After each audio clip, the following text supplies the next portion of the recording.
Hello dear students, welcome to my channel Teachers Adda MP. और आज आपकी एड ग्रेड अभ्यास पुस्तिका गणित कक्षा पाठ का गणित कक्षा 8 का चैप्टर है, चैप्टर नंबर 5। चैप्टर 5 का हम पार्ट 1 ऑलरेडी कर चुके हैं, जिसमें मैंने आपको थोड़ा टॉपिक समझाया था और कुछ क्वेश्चंस कराए थे।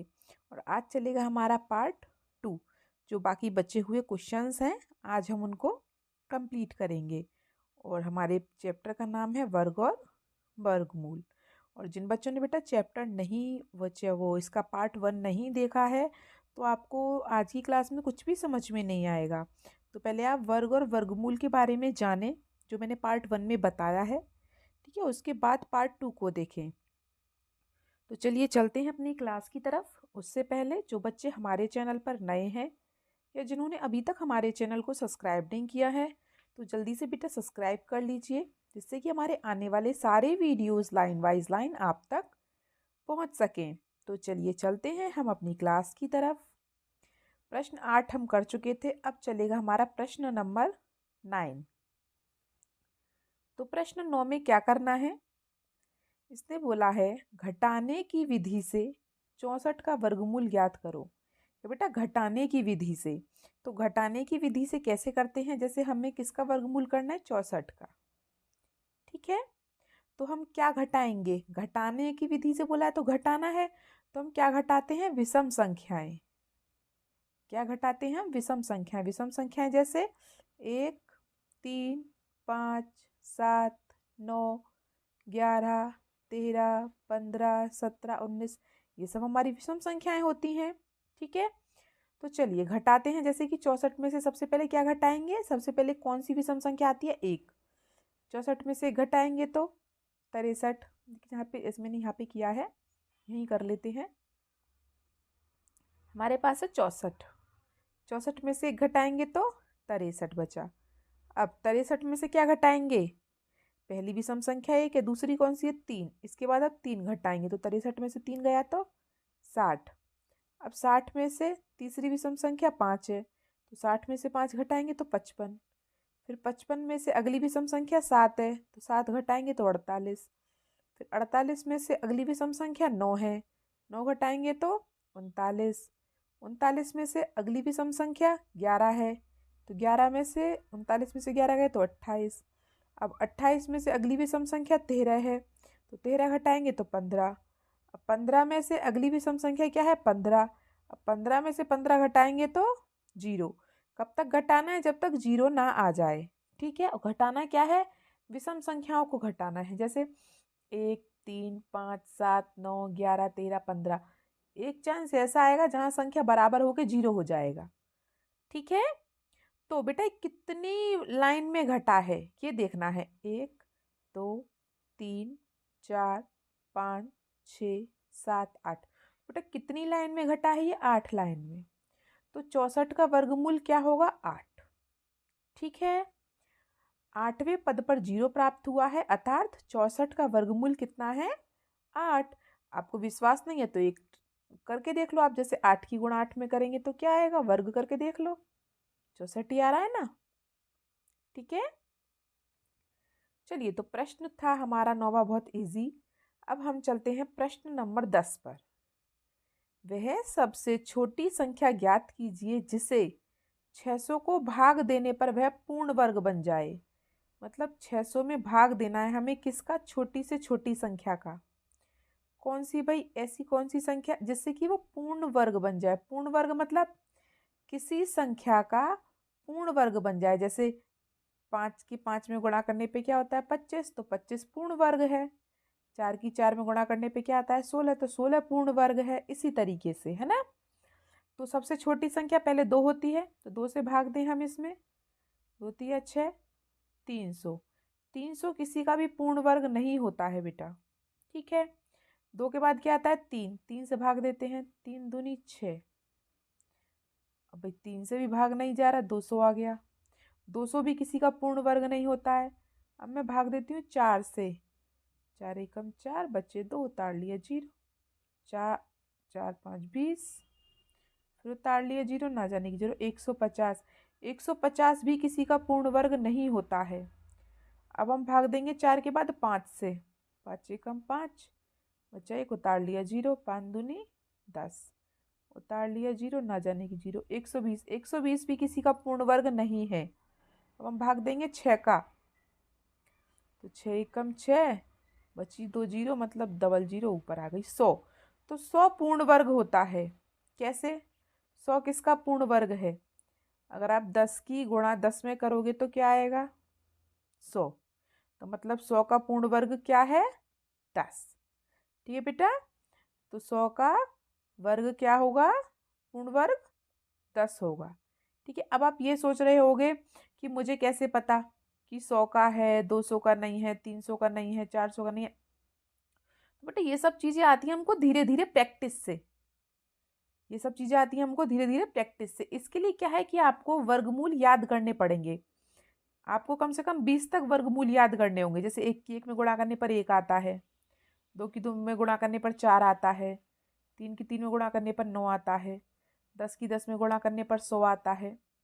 ठीक है, 12 की 12 में गुणा करने पर 144 आता है, 13 की 13 में गुणा करने पर 169 आता है, 15 की 15 में गुणा करने पर 225 आता है, 25 की 25 में गुणा करने पर 625 आता है। इस तरीके से ये चीज़ें बेटा आपको याद करनी पड़ेंगी। ठीक है, ये किसी को आती नहीं है, ये मैंने भी याद की हैं, आपको भी याद करनी पड़ेंगी। ठीक है, और ये सब चीज़ें धीरे धीरे प्रैक्टिस से आती हैं। ठीक है, तो 600 में अगर हम 6 का भाग दें तो क्या आएगा? 100। ठीक है, तो ये पूर्ण वर्ग बन गई। तो हमसे वही संख्या ही तो पूछी है, सबसे छोटी संख्या। तो सबसे छोटी कौन सी संख्या है? वो ऐसी 6, जिसे 600 में भाग देने पर 100 आ जाएगा। ठीक है, जैसे कि मैंने यहाँ पे लिखा है 600 में 6 से भाग देने पर वह पूर्ण वर्ग संख्या बन जाएगी। तो 600 में 6 से भाग दिया तो क्या आया? 100। और 100 किसका वर्गमूल है? 10 का। ठीक है, अब हम अगले क्वेश्चन पर चलते हैं, प्रश्न नंबर 11 पर। भाग विधि से 625 का वर्गमूल ज्ञात कीजिए। देखो मुझे पता है 625 का आंसर क्या है? 25। अगर मैं 25 की 25 में गुणा करूंगी तो 625 आ जाएगा। लेकिन इसने क्या बोला? भाग विधि से। अब भाग विधि होती है हमारी इस तरीके से, इस तरीके से। देखिए मैं आपको करके बता देती हूँ यहाँ पे ही। भाग विधि में क्या होता है कि हमारे पास क्या संख्या है? 625। ठीक है, इतना समझ में आया? हम उसको इस तरीके से लिखेंगे। उसके बाद हम पीछे से दो दो के जोड़े बनाते हैं। पीछे से इन दोनों का जोड़ा बन गया, लेकिन 6 अकेला रह गया, कोई बात नहीं। लास्ट में जो बचे संख्या वो कोई उसमें दिक्कत नहीं है। फिर ये जो अकेली संख्या बची है, पहले हम इसमें गुणा करते हैं। किसकी? आप जो संख्या यहाँ लिखोगे वही संख्या आप यहाँ लिखोगे। अब 2 की 2 में गुणा करूंगी तो क्या आएगा? 4। अगर मान लो मैं यहाँ 3 ले लूँ और मैं यहाँ भी 3 ले लूँ, तो 3 की 3 में गुणा करूंगी तो 9। 9 तो ज़्यादा हो जाएगा 6 से, तो मुझे क्या लेना पड़ेगा? मुझे लेना पड़ेगा 2। ठीक है, तो मैं दोनों जगह क्या लूँगी? 2 और 2। सेम संख्याएं लेनी है दोनों जगह। ठीक है, चलिए, तो 2 की गुणा 2 में करी, 2 दूनी 4। अब 6 में से 4 को घटाओ, कितना बचेगा? 2। ठीक है, इसमें क्या संख्याओं को जोड़े के साथ उतारते हैं, दो दो करके। जैसे भाग में तो हम एक एक करके उतारते हैं, लेकिन भाग विधि में दो दो करके उतारते हैं। तो हम दोनों संख्या उतारेंगे तो क्या हो गया? 225। इसके बाद जिस संख्या की आपने ऊपर गुणा की है उसी संख्या को नीचे लाके जोड़ दिया जाता है। 2 और 2 कितने हो गए? 4। ठीक है, अब जो संख्या मैं यहाँ पे लिखूंगी वही संख्या मुझे यहाँ पे लिखनी है। अगर मानो मैं यहाँ पे 2 लिख लेती हूँ तो मुझे यहाँ भी 2 लिखना पड़ेगा। तो 42 की 2 में गुणा करनी पड़ेगी। 42 क्यों भाई? ये तो 42 हो गया फिर, और 42 दूनी 84 होते हैं, तो ये तो 225 है, बहुत कम है ना? तो हमें तो ज़्यादा चाहिए, तो हम यहाँ पे क्या लेंगे? कोई बड़ी संख्या ले लेंगे। ठीक है, चलिए लेते हैं। जैसे कि हम ले लेते हैं यहाँ पे, ये 4 तो है ही, हम ले लेती हूँ यहाँ पे 5, और मैं यहाँ भी 5 ले लेती हूँ। दोनों जगह 5 लेना है। ये तो हो गया 45, और ये रह गया 5। 45 पंजे, तो 45 पंजे कितना होता है? 225। पूरा पूरा चला गया। आंसर क्या है हमारा? जो ऊपर वाला है ये क्या है? 25। 25 हमारा आंसर है। ठीक है, इसी प्रकार से मैंने यहाँ पे किया है, देखो। ठीक है, दिखाई दे रहा है सबको। 625, पहले मैंने 2 का 2 में गुणा करी तो 4 आया, फिर घटाया तो 2, और फिर जोड़े के साथ 25 को उतार लिया, और फिर 2 और 2 को जोड़ा तो 4, और जो संख्या मैंने यहाँ पे लिखी 5 वही ऊपर लिखी, और 45 पंजे 225, पूरा पूरा भाग चला गया। इसका मतलब 625 का वर्गमूल क्या है? 25। ठीक है, 625 का वर्गमूल क्या होगा? 25। ठीक है बेटा, तो ये है आपकी भाग विधि। कल मैंने आपको बताई थी गुणनखंड विधि, और अभी मैंने थोड़ी देर पहले आपको घटाने वाली विधि भी बताई थी। तो आप 3 प्रकार से वर्गमूल निकाल सकते हैं। ठीक है, चलिए अब चलते हैं प्रश्न 12 पर। वह सबसे छोटी संख्या ज्ञात कीजिए जिससे 200 को गुणा करने पर वो एक पूर्ण वर्ग संख्या बन जाए। तो 200 की गुणा करनी है, किस में? पहले सबसे छोटी संख्या में करें, छोटी से छोटी पूछी है, तो सबसे छोटी 2 है, 2 में गुणा करते हैं 4, 400 आया। तो बेटा 400 आपका एक पूर्ण वर्ग संख्या है, किसकी? 20 की। अगर आप 20 की गुणा 20 में करेंगे तो आपका 400 आएगा, तो हमें आगे और गुणा करने की जरूरत ही नहीं है। ठीक है, 3 4 5 की, क्योंकि 2 से ही आ गया आंसर। 400 एक पूर्ण वर्ग है, किसका? 20 का। ठीक है, तो 200 में 2 से गुणा करने पर वह पूर्ण वर्ग संख्या बन जाती है। कैसे? 200 की गुणा 2 में करेंगे तो क्या आएगा? 400, और 400 का वर्गमूल क्या है? 20। ठीक है बेटा, आ गया सबको समझ में? चलिए तो अगले प्रश्न पर चलते हैं, प्रश्न नंबर 13 पर। किसी वर्गाकार पार्क, ये वर्गाकार पार्क है, वर्ग, ठीक है, इसकी चारों भुजाएं बराबर हैं, का क्षेत्रफल कितना है? 625। तो इस पार्क की एक भुजा ज्ञात कीजिए, ये वाली भुजा ज्ञात करनी है बस। मैंने आपको फर्स्ट पार्ट में बताया था कि जब भी आपसे वर्ग का क्षेत्रफल दिया हो, ठीक है, और एक भुजा पूछिए तो आप क्या करते हैं? वही वर्गमूल करते हैं, 625 का वर्गमूल कर लो। अब ये आपके ऊपर डिपेंड है कि आप इसे कैसे करना चाहते हैं। घटाने वाली विधि से तो बहुत टाइम लग जाएगा। ठीक है, इस तरीके से गुणनखंड विधि से करना चाहो तो ऐसे कर लो, भाग विधि से, और अगर ऐसे ऐसे भाग दे दे के करना चाहो गुणनखंड विधि से तो ऐसे कर लो। ठीक है, तो वो आपके ऊपर है, या फिर आपको अगर याद है तो और अच्छी बात है। जैसे कि 625 कब आता है? 25 की 25 में गुणा करने पे 625 आता है, तो इसका सीधा सीधा आंसर है 25, की एक भुजा का मान 25 है। ठीक है, तो मैंने इसको इस तरीके से किया है, अभाज्य गुणनखंड विधि से। पार्क का क्षेत्रफल कितना है? 625, तो 625 का वर्गमूल निकाल लें। ठीक है, 625, 625 में 2 या 3 से या 4 से भाग नहीं जा रहा था, इसलिए मैंने डायरेक्ट 5 लिया। ठीक है, नहीं तो हम पहले सबसे छोटी संख्या ही लेती हैं। मैंने 5 से 625 में भाग किया तो आया 125, फिर 5 से भाग किया 125 में तो आया 25, फिर 5 से भाग किया 25 में तो आया 5, और फिर 5 से 5 में भाग किया तो 1। जब तक 1 नहीं आया तब तक करना ही है। तो क्या आया हमारे पास? 5 गुणा 5 गुणा 5 गुणा 5, 4 बार 5 आया, लेकिन हमें तो चाहिए वर्गमूल, तो 2 2 के जोड़े बनाते हैं वर्गमूल में। ठीक है, तो 1 5 यहाँ से ले लेंगे और 1 5 यहाँ से ले लेंगे, तो 5 की 5 में गुणा करेंगे तो क्या आएगा? 25। तो 625 का वर्गमूल क्या होगा? 25। तो पार्क की एक भुजा कितनी हो गई बेटा? 25 मीटर। ठीक है, चलिए आगे चलें, प्रश्न नंबर 14 पर। एक माली 529 पौधे लगाना चाहता है। क्या कर रहा है बेटा? 529 पौधे लगाने चाह रहा है, जिससे कि प्रत्येक पंक्ति में उतने ही पौधे आए जितने की पंक्तियों की संख्या हो। मतलब वो ये कह रहा है कि अगर इस पंक्ति में ऐसे ऐसे 10-10 पौधे लग रहे हैं तो फिर ऐसे ऐसे भी 10-10 ही होने चाहिए। ठीक है, तो पंक्तियों की संख्या और प्रत्येक पंक्ति में पौधों की संख्या ज्ञात कीजिए। ठीक है, 529, तो हमें वही करना है, वर्गमूल निकालना है। मतलब कि इसका वो ये कह रहा है ना कि जितने पौधे ऐसे लगे हो लाइन में उतने ही पौधे ऐसे लगे हो। अगर इधर 10 लगे हैं तो इधर भी 10 लगे हो, है ना, तो 10 की 10 में गुणा करेंगे तो क्या आएगा? 100, मतलब कि वर्गमूल निकालना है। तो 529 किसका वर्गमूल है? किसी को पता है? चलिए मैं बता देती हूँ, 529 है 23 का वर्गमूल। ये मुझे तो पता है, लेकिन आपको क्या करना है? निकालना है। तो आप इसको कैसे निकालेंगे? कैसे भी निकाल लो, जैसे आपकी मर्जी हो, या तो भाग विधि से निकाल लो, या इस तरीके से गुणनखंड विधि से निकाल लो, या घटा घटा के निकालोगे तो तुमको पूरा दिन लग जाएगा। पहले एक घटाओगे, फिर 3, फिर 5, फिर 7, फिर 11, 12, 17, 19, 23, पूरा दिन निकल जाएगा। तो हमारे लिए ये 2 ऑप्शन ही ठीक है।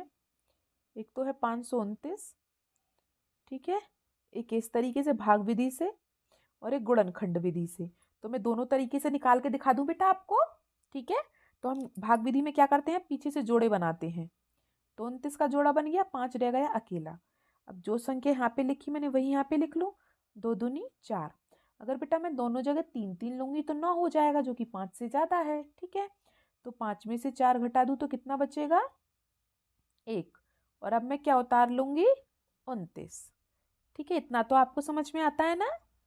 फिर इसके बाद हम क्या करते हैं, इन दोनों को जोड़ देते हैं। 2 और 2 को जोड़ दिया तो क्या आया बेटा, 4, ठीक है। अगर मैं यहाँ पे 3 ले लूँ तो यहाँ भी मैं 3 ही लेना पड़ेगा। तो ये तो हो गया 43 और ये हो गया 3, 43 दिया कितने होते हैं, 129। मतलब कि मेरा आंसर क्या आया, 23। ये सबसे इजी तरीका है करने का, ठीक है। अब 529, अब 529 में पहले आप क्या देखोगे, 2 का भाग जा रहा है, नहीं। 3 का जा रहा है, नहीं। 4 का नहीं जा रहा, 5 का नहीं जा रहा, 6 का नहीं जा रहा, 7 का नहीं जा रहा, 8, 9, 10, 11, 12, 13, 14, 15, 16, 17, 18, 19। इसमें किसी का भाग नहीं जा रहा है, इसमें 23 का भाग जाएगा सीधा। 23 का भाग 23 बार जाएगा, और फिर से 23 का भाग 1 बार जाएगा। तो सबसे इजी तरीका होता है भाग विधि द्वारा, ठीक है। तो इसका तो देखो सीधा सीधा आंसर आ गया 23। इसमें कैसे आया, 23 गुणा 23। तो हमें तो 23 को एक ही बार लिखना है, क्योंकि जोड़े वाली संख्या को एक बार लिखते हैं। क्यों, क्योंकि हमें वर्गमूल बताना है, ठीक है। तो इस वाले क्वेश्चन का आंसर क्या आया, 23। तो 529 का वर्गमूल क्या है, 23। पंक्तियों की संख्या और प्रत्येक पंक्ति में पौधों की संख्या कितनी होगी बेटा, 23। अगर ऐसे 23 पौधे लगे हैं तो ऐसे भी 23 ही पौधे लगे होंगे, ठीक है। तब 529 आएगा, ठीक है बेटा। चलिए तो आज के हमारे लास्ट प्रश्न पर चलते हैं, प्रश्न नंबर 15 पर। वह सबसे छोटी संख्या ज्ञात कीजिए, सबसे छोटी संख्या जो 4, 9 और 10 प्रत्येक से विभाजित हो जाए। मतलब तीनों के पहाड़े में आती हो वो संख्या, विभाजित मतलब तीनों का भाग चला जाए उसमें। तो इसके 2 तरीके हैं। एक तो ये तरीका है, जैसे 4, 9 और 10, इन तीनों का पहाड़ा लिख लो। 4 एकम 4, 4 दूनी 8, 4 तिया 12, 4 चौक 16, 4 अट्ठे 32, 4 निम 36, 4 धाम 40, ठीक है। 9 का लिख लो, 9 एकम 9, 9 दूनी 18, 9 ती 27, 9 चौक 36, 9 पंजे 45, 54, 9 सत्तर 63, 9 अट्ठे 72, 9 धाम 90। 10 का लिख लो, 10, 20, 30, 40, 50, 60, 70, 80, 90, 100। अब बेटा इन तीनों का भाग चला जाए तो तीनों के पहाड़े में कुछ भी सेम है, मुझे तो कुछ भी नहीं दिख रहा। देखो इसमें 90 है, इसमें भी 90 है, लेकिन इसमें ऊपर 90 नहीं है, ठीक है। इसमें 20 है, इसमें 20 है, लेकिन बीच वाली में 20 नहीं है। तो तीनों में क्या सेम है, तो फिर इस पहाड़े को और बढ़ा लो आगे। अब इसमें क्या है, 4 का पहाड़ा है तो 4 4 जोड़ते जाएं। 44, 44 में 4 जोड़े 48, 48 में 4 जोड़े 52, 52 में 4 जोड़े 56, 56 में 4 जोड़े 60। तो ऐसे कहाँ तक करोगे, बहुत लंबा हो जाएगा, है ना। इसीलिए एक सरल तरीका है इसका। देखो हम क्या लेंगे, 4, 9 और 10 तीनों को कोमा लगा के ले लें। हम क्या करेंगे, तीनों में भाग करेंगे, एलसीएम करते हो ना आप, इस तरीके से। तो सबसे छोटी संख्या 2, 2 से भाग करें, 2 से भाग 4 में चला जाएगा, हाँ। कितनी बार जाएगा, 2 बार। 2 से 9 में भाग जाएगा, नहीं जाएगा, तो 9 का 9 लिख लो, कॉमा लगा दो। 2 का भाग 10 में चला जाएगा, हाँ भाई चला जाएगा, तो 2 पंजे 10, 5 बार गया। बेटा ये अलग अलग भाग में क्यों दे रही हूँ, क्योंकि ये संख्याएं अलग अलग हैं। 4 अलग है, 9 अलग है, 10 अलग है, ठीक है। फिर दोबारा से 2 से भाग देते हैं, 2 से 2 में भाग जाएगा, हाँ चला जाएगा 1 बार। फिर 9 में नहीं जाएगा और 5 में भी नहीं जाएगा। उसके बाद मैं 3 ले लेती हूँ, क्योंकि 2 से तो भाग किसी में जा नहीं रहा, 2 के बाद 3 आता है। 3 में 1 से तो कोई मतलब ही नहीं है, अब 1 तो आ गया, ठीक है। अब 3 का भाग 9 में करेंगे तो चला जाएगा, हाँ 3 का भाग 3 बार जाएगा 9 में, 3 तिया 9। 5 में जाएगा, नहीं जाएगा, तो 5 का 5 लिख लो। उसके बाद फिर मैं 3 से भाग दूंगी, 1 तो ये आ ही गया। अब 3 से 3 में भाग करूँगी तो कितनी बार जाएगा? 1 बार। ठीक है, 5 में भाग जाएगा? नहीं जाएगा, तो 5 का 5 लिख लो। अब ये वाला भी 1 हो गया, ये वाला भी 1 हो गया, अब रह गया ये वाला, तो क्या बचा? 5। तो 5 का भाग कर दें इसमें, 1 1 1, तो तीनों की जगह 1 1 आ गया नीचे। तब तक करते रहते हैं जब तक तीनों की जगह नीचे 1 ना आ जाए। ठीक है, तुम्हारी गुणा क्या हुई? 2 गुणा 2 गुणा 3 गुणा 3 गुणा 5। अगर आप इन संख्याओं की हम गुणा कर लेंगे ना, तो हमारी वो संख्या मिल जाएगी। ठीक है, देखो 2 की 2 में गुणा करेंगे तो 2 दूनी 4, 4 4 की 3 में गुणा करेंगे तो 4 3 12, 12 की 3 में गुणा करेंगे तो क्या आएगा? 36, और 36 की 5 में गुणा करेंगे तो क्या आएगा? गुणा कर लेते हैं, 36 का पहाड़ा तो मुझे भी नहीं आता है, 180। ठीक है, तो हमारी 180 जो संख्या है वो ऐसी है जिसका इन तीनों से भाग चला जाएगा। करके देख लो, नहीं तो देखो 10 का भाग करो, 0 से 0 कट गई, 18 बार गया। 9 से भाग करो इसमें, 9 दूनी 18, 20 बार गया। 4 से भाग कर लो इसमें, 4 चौक 16, 4 पंजे 20, ये 45 बार गया।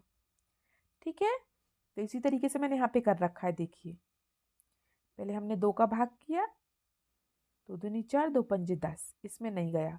फिर हमने 2 लिया, 1 बार गया, इन दोनों में नहीं गया। फिर 3 का भाग किया, 3 का भाग 9 में चला गया 3 बार, 5 में नहीं गया। फिर 3 का भाग मैंने 3 में करा, फिर 5 में नहीं गया। फिर 5 का भाग किया तो 1 1 बार, नीचे तीनों 1 1 आ गए, और इन सब की हमने गुणा कर ली तो 180 आ गया। ठीक है, तो 180 4 9 10 प्रत्येक से विभाजित हो जाएगा। ठीक है बेटा, आई होप आप सबको पूरी क्लास अच्छी से समझ में आ गई होगी, सारे क्वेश्चंस अच्छे से समझ में आ गए होंगे। अगर आपको किसी भी क्वेश्चन में कोई भी परेशानी है तो आप मुझसे कमेंट बॉक्स में पूछ सकते हैं। वीडियो को लाइक करें, अपने दोस्तों के साथ शेयर करें, और सब्सक्राइब करना ना भूलें। हमारी वीडियो को देखने के लिए आप सबका बहुत बहुत धन्यवाद। मिलते हैं हम आपसे अगली क्लास में, तब तक के लिए आपका दिन शुभ हो। Have a nice day and thank you.